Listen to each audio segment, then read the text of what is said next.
その欠品されてなんかキャンセルされたっておっしゃってたじゃないですか。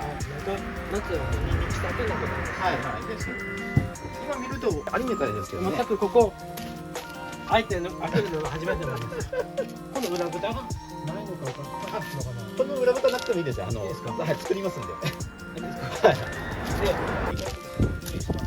これはあっちの火がないところにこういうここからつけてくるんですよね。ぶつけたりとかして。だけど、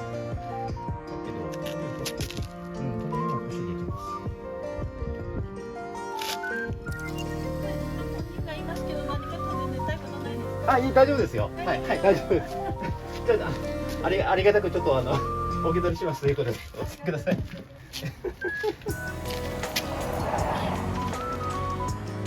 下を持ちます。あ、はい。こ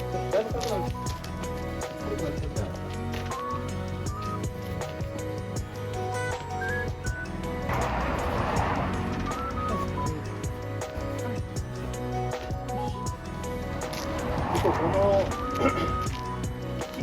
木がこう、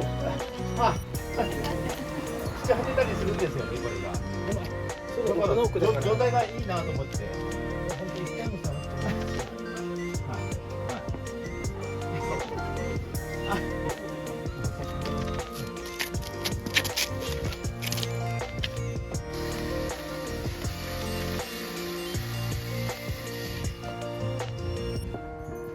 本当はね、聞きたかったけどねって。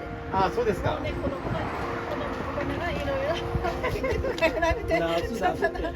直すって言いながらなんですよ。あ、本当ですか。人が使うんだなって。直してから逆に売りましょうか。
うまい。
品立つ